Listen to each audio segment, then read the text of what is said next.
What's up, everybody? Welcome back to an ECB exclusive here we have for you today. I'm, of course, your host, Josh Burton, joined once again by our coach here at ECB, Mr. Scott Pera, and we have a special guest for you today on this exclusive. We're pleased to be joined by the Penn State head coach, Mike Rhoades. Coach Rhoades, first of all, thank you for joining us today. Second of all, how have you put up with Coach Pera and known him this long and kept your sanity? I'm saying that jokingly, but thank you for joining us. I will, number one, appreciate having me on. Looking forward to it. And, man, a lot of Yinglings, I guess, and a lot of ball. Scott turned into one of my best friends in life here because of a little orange basketball, right? In a small gym, two small gyms in Pennsylvania. Lebanon Valley College and Anvil Kelowna High School, which is about 2 miles apart, not even that. And our love for basketball and just starting to hang out and it turned into a fun and awesome relationship. And our families love each other, and we've been through a lot together. It's been a lot of fun following each other's careers and having a lot of fun together.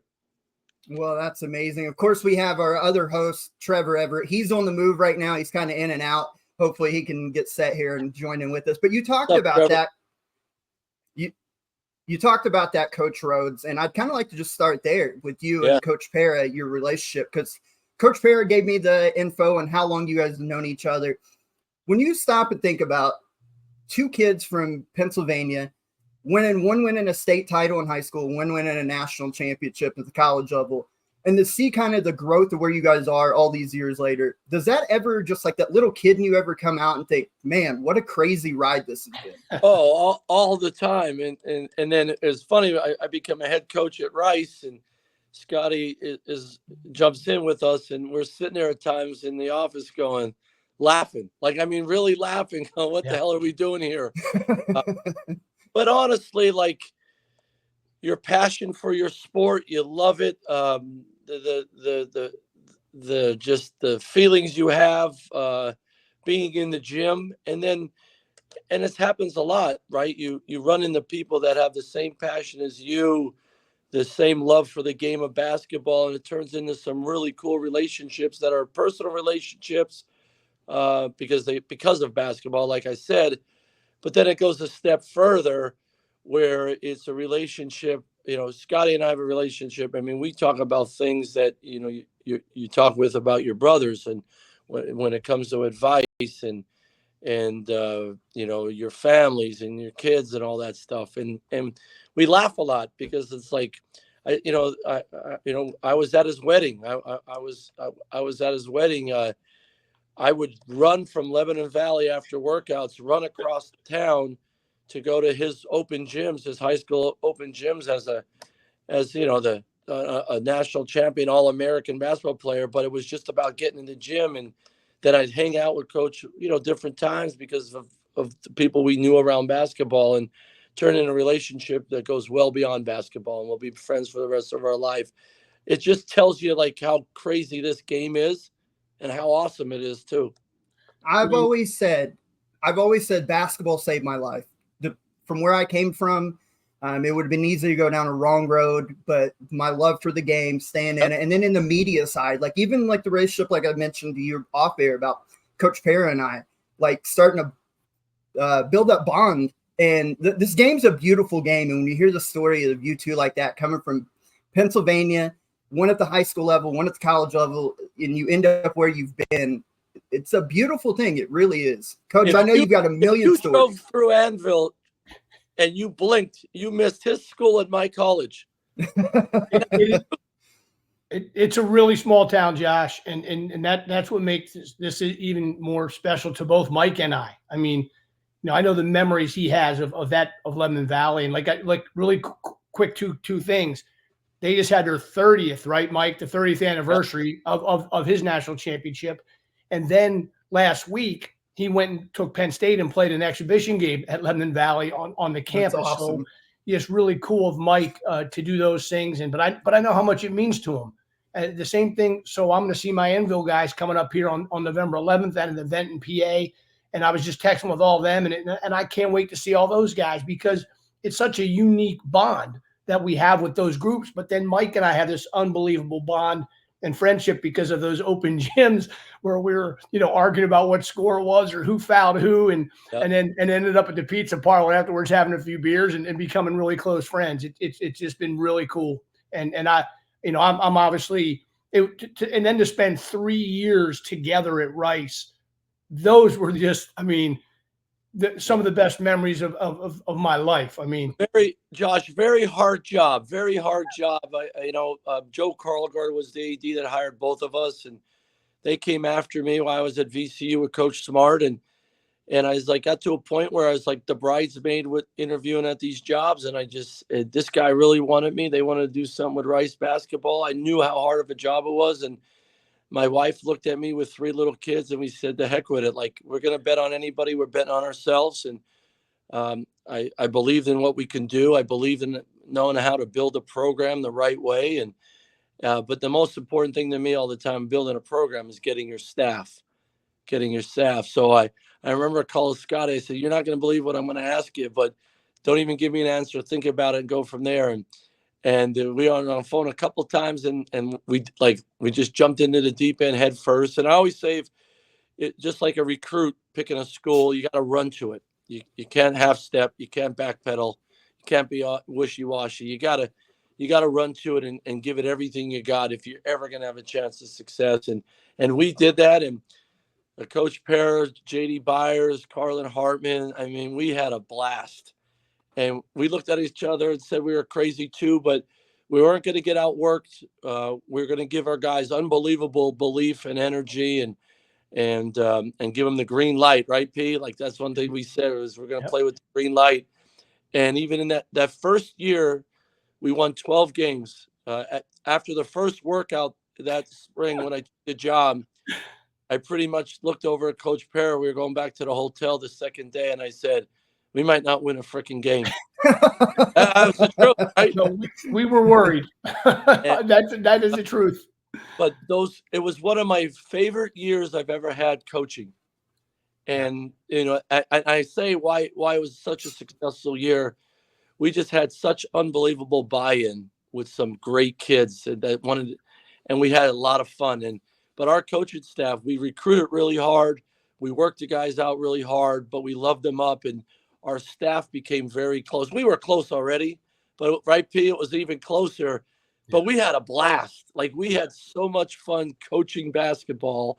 And we even went into some games going, how are we going to score against these guys? How are we going to stop these guys? And we were like, you know what? Let's roll the dice. Let's do this. Let's do that. And we didn't play ever with our hands cuffed, or we never played like without a lack of belief. We're like, if we're betting on anyone today, we're betting on us. And I've always coached that way, but that year made it say we could do this at this level. And we got better and better, and we built it. We kept building it all the time. And in the third year, we won 23 years in our third year. If we would have stayed there, P, that was the transfer. Everybody started transferring and the portal and all that crazy stuff. But like, we could have had another really, really good team too. And look, the second year, Mike, if Marcus and Chad don't get hurt, it wouldn't have been 12. We could have won 20 games. We could have won 20 games. But I will tell you this, Josh, this is about friendships and coaching. That first year, me and my first head coaching job in Division I, there was a couple moments where Scott Pera talked me off the ledge. Because more than a couple. Good loser. And it's not that I take it out on others. It's all, I just internalize it. And I feel like my anxiety as a coach is I feel like I'm letting everybody down if it's not going the right way.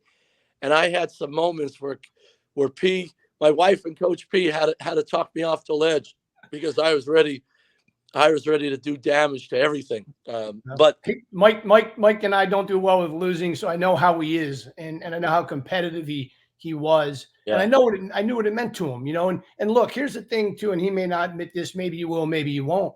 But when you get your first head coaching job, and I was the same way, even though he was very successful at Randolph-Macon, and he was, incredibly successful. And I was a very successful high school coach. you want to prove that you can do it at the highest level. Mm-hmm. And so we just had that drive. And so I knew what drove him.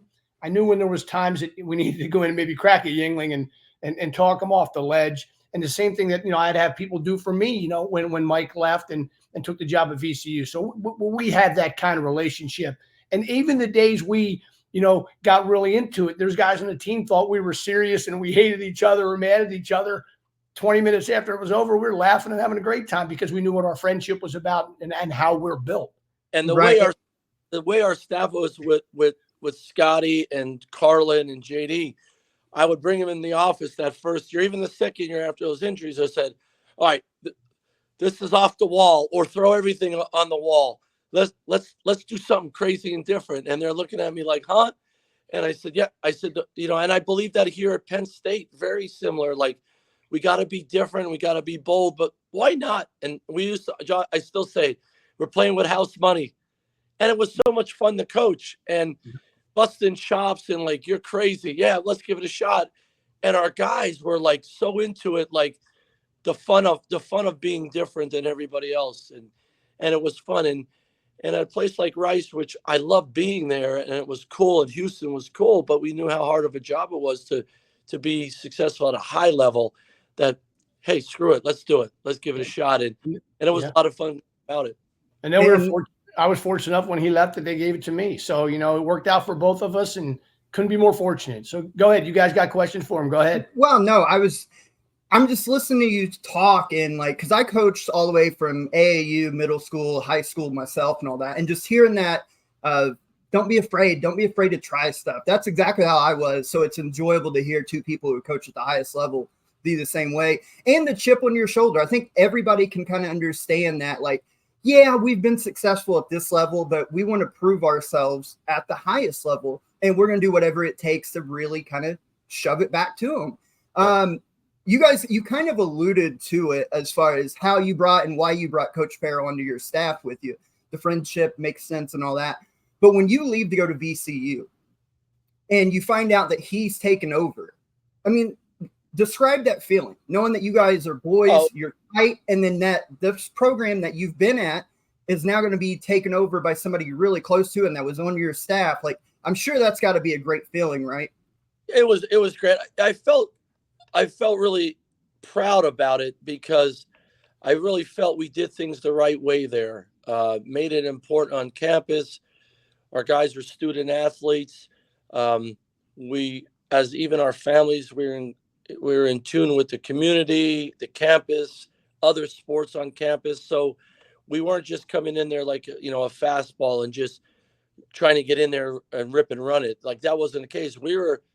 If I didn't take the VCU job, I would have been super happy at Rice because we put roots down there. My kids loved it there. My wife loved it there. I loved it there. It was just a really hard job as a college basketball coach, but you knew that going in. So when all that went down and I moved on to VCU and Scotty took it, I was super proud. Part of it too was the guys there were going to be treated by Coach P. They were going to be led by him. He was going to do them right. He was going to do the program right. And he was going to put his spin on it, but also the foundation that we built, he was going to build upon it, which he did. And the neat thing about it was, like, we still had talks when I was at VCU and at Rice. And yeah, I've been there, Scotty. I know, yeah. Or you won't believe what happened today. No, but it happened to me too. And we just had fun with it like that. But like when I was going to bed every night, the scores I looked at was, it's VCU, Rice, Coach Brunt was at Miami at the time, who played for me. He's now on my staff. I looked there. I looked at Randolph-Macon and Lebanon Valley. That's how it is. That's how it is with relationships. Well, let's talk about now kind of moving forward to your current day team. And I want to commend you, first of all, in the era of the transfer portal and high school recruiting, obviously still a big thing. They say that sometimes your biggest wins are recruiting your own guys back, and to get an all Big Ten performer like Ace Baldwin to return for his final year in college. Talk to me about how big of a win for your program that is. Because at the end of the year, you guys started playing a lot better. You had the win over Illinois. You beat Michigan in the Big Ten tournament. You almost beat Indiana in the next round in the Big Ten tournament. you started to kind of find your identity late in the year, and to bring back a superb defender like Ace Baldwin. Just talk to us about that, almost recruiting your own guy to come back, but what a player it is to come back. Yeah, well, recruiting nowadays, number one, your returning players. Number two, what you're looking for, what you need to go after in the portal or in high school. So we all know that, but retaining your players is the most important thing. It's to me, and I know it's cliche, but Scotty knows me. It's relationships. I want to have relationships with my players that go beyond basketball. I take pride in that. That's the fun of it. Even those guys we had at Rice, Scotty, that first year, we have relationships with them. I talk to them all the time. I love that I have guys that coached 20 years ago, 25 years ago, and I talk to them all the time. That's the greatest thing about all this, is being a part of a team. So I just think the way you create a team and have a team forever is relationships, real ones. And sometimes real relationships are honest talk. But with the guys, we had five seniors. We wanted them all to come back. We recruited them to come back. We built relationships, but I wanted them to be all in. And I told even Ace, and Ace gave me 4 great years at VCU and at Penn State. He was getting his degree in August. I said, if you want to go somewhere else and try something else and see what else is out there, you have my support, because of our relationship. And our relationship for Ace and I go back before he came to VCU to play for me. And it's pretty deep. And we've been through a lot of stuff together. And I said to him, I said, even when I took the Penn State job, if I would love for you to come to Penn State, but if you gave me 3 great years at VCU, if you want to move on, I'll support you and help you. And we'll have a relationship for the rest of our lives. I'll be at his wedding. I'm going to get a picture of his first child. Like, that's important to me. That's our relationship. But I had that relationship with Jamal Brunt. Scotty knows, who was my first point guard at Randolph-Macon. He's our associate head coach now. And to see the adult and the young man and family he has and a father he is, and I could leave tomorrow and Coach Brunt could run the show and win lots of games. That's who he is. And so that's really important to me. But you got to keep your good players, and then you got to go in the portal and find those high school guys that are great. For me, it's all about fit. You got to address your needs, of course, and you got to get a level of talent at this level. But like, I don't give a damn about rankings. I don't care what school you came from. If you fit me, you fit our program. You know, you're going to work really hard and love the gym and have high character. You could help us win games. And, you know, our 4 transfers, Josh, that we got in the portal, 3 of them I recruited really hard to VCU. And there may not be as ranked, the transfers we got, as high as some others in our league, but they're perfect fits for us. We hit a home run this year in the transfer portal with our 4 guys. They're immediate impact guys.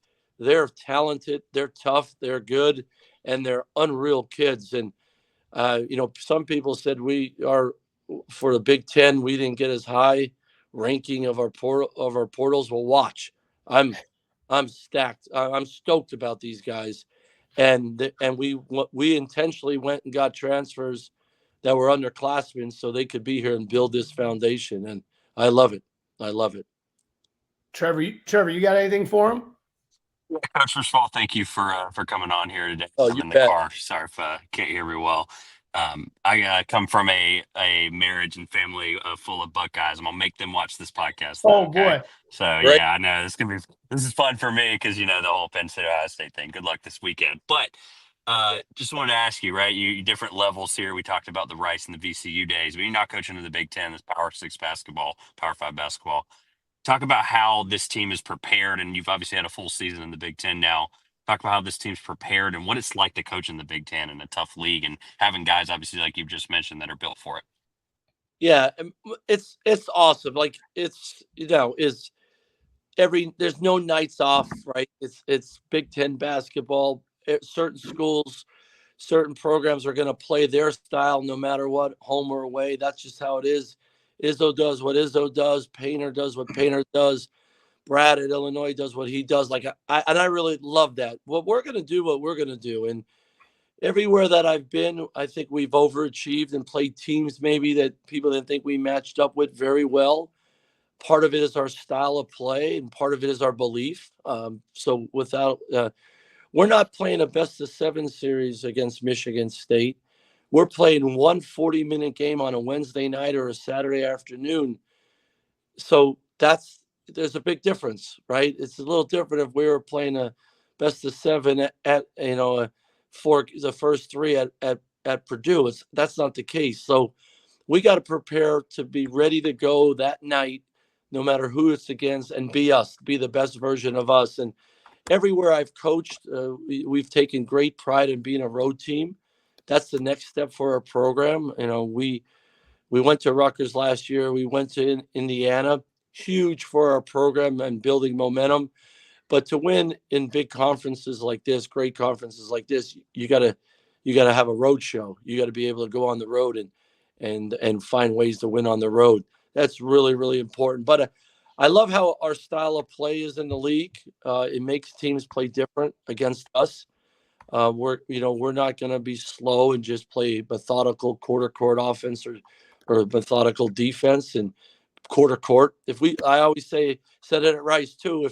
If we played quarter court offense and defense, we'd get bludgeoned. So we're gonna play in the open court. We're gonna play fast. We're gonna try to create a high possession game, even against teams that like that. We're just gonna be different. We're gonna have a different defensive approach than a lot of teams in our league, and then the offensive side, we're gonna go after people and create pace and create shots and just try to be really different. Then we have a chance. And if we continue to build talent and player development, then that's how you make a move in the league, and that's how you become a steady team in the Big Ten that can play towards the top of the league. It doesn't happen overnight, but that's our plan. Yeah, I mean, and look, Thank we all you. know, and everybody that knows Mike, we know that's why they hired him. He's going to win, but he's going to do it the right way, and that's the most important thing. And and it's hard sometimes. Everybody wants to go from 0 to 100, but he doesn't skip steps. And if you don't do that, and he pays attention to the detail that he does, that's why I'm so confident and excited for what he's going to do there. And that will kind of segue here, Mike. We got some people that kind of wrote in and had some questions for you. Oh, good. Okay, now I'm going to start because the first one came to me via text, because I don't know if this person even knows how to get on Twitter or X or whatever you call it. But the question comes from a guy named Jay-Z. The question was, do you think you'd have 600 more points if you didn't pass to him in college over the 4 years? Yeah, but I had a lot of assists. I would have had a lot more points if Jason Say running the left wing and Markov's just running the hole would have caught my passes. Oh, yes. Flannery would yell at me, KYP, and we won a lot of games, but I had a lot of guys. Coach used to say, KYP, he can't catch that, Rhoades. Now, I always had turnovers, but they're not going to be happy with us on this with some stone hands, that's for sure. Go ahead, Josh. So we let everybody on Twitter know, or X, I guess, that you would be coming on with us. So we asked if they had any questions. Nittany Lion fans, I'm not going to lie, I've undersold the fan base in Penn State. That's my bad, because they showed out with the questions today. Right. We'll start with at Nittany DDS1. He says, Mike, why do you zip your quarter zip up so high? And on a serious note, what's the key to getting young players to buy into your culture? Doc Morgan. Well, the quarter zip, that's what I do. What do you your fly? You only go halfway, so I go all the way, and there you go. And so that's, I'm not showing off this neck, that's for sure. So, but I will tell you, man, there's nothing better than coaching down a pair of slacks and a pair of sneakers and a quarter zip. I love it. I may never retire just because of my wardrobe. I love it. How do you get players to buy into your program? Number one is you believe in them, no matter where they're at. Some guys are ahead of the others. Some guys are maybe deficient in something or lead at something. You give them great belief. I had 2 parents that every day I walked out the door, I was ready to do whatever I tried to do and go out to do it because my parents believed in me. I had coaches that believed in me. That's the number one thing. You got to give guys belief, and you hold them to a high standard every day. Culture of work with high standards, and give them great belief. And it's not a coach's game; it's a player's game. Never forget that. And I think that's one way we can build this quick and have sustained success at Penn, because we got great belief in what we're doing. At Silverboy, so let me say that again, _Silver_boy 89. He left a couple. You've already kind of answered the one as far as culture goes, so I'll go to his other ones. He says, Coach often mentions he wants players to have quote unquote clear minds in practice and in the game. I haven't heard any other coaches emphasizing it, so I'm curious if he had a case in the past where his player or himself had an experience related to that. So basically, I think what he's just asking about, you talk about you want players that have clear minds. Where does that come from? And if you have an example of what a clear mind means. Well, when I was playing, it was always about making it. I had to get a scholarship. I had to be the best. I look back, and as much as I love basketball, I put so much pressure on myself, and I didn't enjoy the journey. I loved competing, and I loved trying to be the best player I could be, and my team winning. But man, I wish I look back and say I could have enjoyed that more and still been the player and impacted my team. Then when I got to college, I was so hard on myself when I had adversity, and I was so hard on myself when things didn't go my way. And I always said, I was walking across campus one day and said, why am I so angry playing the game I love the most? Why am I so? And I swear God just popped a switch in me, and I got better. I wasn't perfect, but I got better. And like, why are we doing this? And that's where that came from. Like, let's be present and enjoy being present. And I call it in the now. Like, our players, just be here right now in practice. Be here with a clear mind. Forget all the noise. And now there's more noise in this world, and it's at our fingertips and all that stuff. That stuff doesn't matter. It really doesn't in the scheme of life. It doesn't matter, but we make it matter because we choose to. And so I really work with our guys. We have a mindfulness coach. I had one, Alex Peavy at VCU, changed some of our guys' way they looked at peak performance and adversity. And we have one now, Coit Cooper, that works with our guys, and just to get our guys to be grounded and be in the now. Because when you're in the now with a clear mind, you can really work on you, and you're open to so much. And the other thing is you just enjoy the process more. So everybody is so much in the fast lane about getting to the destination. And there's not a fast lane. It's false. You got to be in the moment and own the moment and get better and better all the time. And if you do that and you stack days, then when you have a great chance to having success and getting to where you want to go as a player. And it's a much more enjoyable way to work so hard at. And I thought, Mike, one of the great things I really took from Mike when coaching with him and being around him and is the confidence he gave our players. I think that's something I don't know if I was the best at, when I was a younger head coach and around some other guys I was with. I didn't think they did a good job of that. And being around Mike, I thought it was just and that really helped me do that then with our guys. And then that's where I came up with my little funny, the green light you hashtag, because I wanted our guys to play with great confidence. And he was really, really good at that. And then that's what and I didn't do a great job of that my first few years at Randolph-Macon. I can't fail. I can't fail. Yeah. And I think I wore it in the practice, or wore it in the games. And I just said, this is not fair to these guys. Why I love doing this. Why am I making so hard on myself and others? And I just said, I'm not coaching like that anymore, man. I'm not going to the gym. Now I'm very demanding, and I want guys to work really hard, and like, I'm going to tell them the truth, and I'm not going to demean them, and I'm going to tell them the truth, and I'm not going to hold on to it and hold it to that on that player. Hey, call out the mistake, call out the BS, and then move on. Let's go. And it's all about having great confidence, playing the sport you love and the sport you coach. And so why not? And I think it's a fun way. It's a fun way to coach. It's a fun way to play. And I think our guys grow because of it. But it's really important to me to have clear minds. If you have a clear mind, you learn a lot about yourself in the heat of the battle, but you enjoy it more. And that, so Coach Pera, getting to know me, knows I'm a lifelong Kentucky fan, and that reminds me of what Coach Pope is preaching as well. They ask him that's why they ask him, like, he's real big on positive reinforcement. Like when he looks at game tape, they never really point out that and dwell on the negatives. He wants to show them the positive things that they've done. Everybody has a green light to kind of instill that belief in everybody. And it seems to be working through a couple exhibition games. We'll see when the real thing starts. But no, I think that's the way you have to coach anymore. There's a big topic of that, like old school coaching, as far as yelling, screaming, like the old school coaches you would think of 70s, 80s, 90s. I don't know if you can coach that way anymore. You guys will be able to tell me in modern times now better, but I think I'm old school when it comes to effort. Like there's no old school, new school. Like when it comes to effort, you got to put great effort and time into being good at something. Mm-hmm. Right. So we want example when new guys show up on campus, we hope the older guys show them a culture of work, right? You got to be tough, right? Well, you be tough around tough teammates.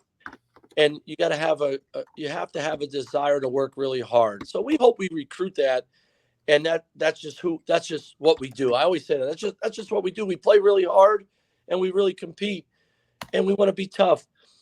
But the part of having a free, clear mind, and knowing that the gym is positive, and there's a lot of love in there, and there's a lot of support, and hey, well, you're allowed to have a bad day today.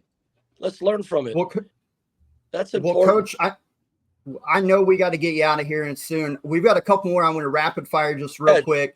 Penn State Hoops fan asked, who was the most, in your opinion, the most difficult coach or venue to play at year one in the Big Ten that you found to be like, man, this is really a challenge? And I know as a coach, you're going to say all the coaches. So let's talk about venue then. When you went on the road last year in the Big Ten, who did you find to be the Purdue last year, going there, unbelievable environment, and with the big fella Zach. I mean, it was just we were like holding on to a life. What specifically makes Mackey so tough, though? We got down I think we were like down 26 to start, and welcome to the Big Ten type of approach. We battled back at one point. I think we cut it to 12, but it was like that's up here. We're not there yet. That's our plan. Izzo going to Michigan State there, and they ran us out of the gym, and we were holding on for dear life, but and then we came back and really battled them. They beat us here. They're just better than us. Like those are the flagships to me. That those are the places like that's my goal. Like we want to be like Michigan State and Purdue and some other schools, but you got to go through those battles. You got to go through those valleys. You got to have really bad days of adversity, and how you respond says, hey, maybe we can do this. So, but those two schools the most for sure. Our guy, Phil Dexter, been with us forever. He wanted me to ask you about Freddie DeLeon, and I wanted to get to it real quick. Transfer in from Tennessee. I covered him the last couple of years. Obviously didn't really see the floor as much as maybe he had hoped at Tennessee, playing behind some really great players, but you get him now. Really talented guard. What do you see? Like, how's Freddie been since coming on campus, and kind of the outlook for him? Because I think he's super talented, and I think you got a great piece with him. Yeah, I recruited Freddie to VCU really, really hard, and he came for an official visit, but he absolutely blew up and played awesome in the spring and summer going to his senior year, of course, picking Tennessee, and just had a great relationship with the kid. So when he went in the portal, like, it was a no-brainer for me. Number one, I love the kid. I love him and his family. A lot of love in that family. I love what he's all about. Freddie is a dynamic guard. He's fast with the ball. He can take the ball off the rim and go with it and get to the rim before anybody else. He can make plays off the dribble for him and his teammates, and he's been shooting the ball really well for us this year and playing alongside Ace. What I love about him, he can also heat up the ball when we press. He doesn't have to. He could be in the front line, and but the biggest thing with transfers and I call it transfer rehab, right? There's a period of time they're adjusting to us, just like you're a freshman. And he's in that transfer rehab just like Eli and Yannick and Kachi. But I love that he's showing up every day and competing. And look, he's the guy that can get 25 for us the first night out. But I know that he's going to come in the gym and work really hard, and he wants to be a really good player. So he's talented, just like any young kid. They got to learn how to play, that it translates to impacting winning. Freddie has an open mind. He came in my office today on our off day. We sat here for an hour just shooting the breeze. And I could tell he really likes being here. And I just say, just hang in there every day and just open mind about getting better all the time. And I think he's going to have some great games for us. And he's learning how to do it our way. And it's rubbing off on him. I'm really proud of him. And just an awesome family, awesome kid. Well, Coach, before we let you get out, I would be remiss. You guys open the season up Monday, November 4th. You play Binghamton at home. And then Friday, a few days later, you will play Baltimore County UMBC, for those who don't know. With the season just days away, with Binghamton on the horizon, what are you looking for out of that first game, besides the obvious win, hopefully? What are you looking for from your guys as you build towards Big Ten play beginning and further and beyond? It's always about moving forward, right? So just moving our offense and our defense forward, right? Are you the player in our program that could help your team win? Can you impact winning? Whatever it may be in that moment, can you make sure you're helping Penn State win? And Scotty knows how I am. We get team stops, we get team scores. That helps Penn State win. And when you impact winning, usually you get what you want out of it. And to build a program and keep building the foundation we have and springboard off that foundation, it's all about in that moment helping Penn State win. If you do that, you're going to get what you want out of it too. And that's the family we're building here at Penn State. Hey man, we're going to let you go. You gave us more than enough. And I know you got game. You got to get your mind on other things here. Josh, I'm not going to lie to you. The last thing in my coaching career that I thought I would be on a podcast with Scotty Pera, the head coach at Anvil Cleona. You know what I mean? And I played at Lebanon Valley. So I appreciate We'll take good care of him.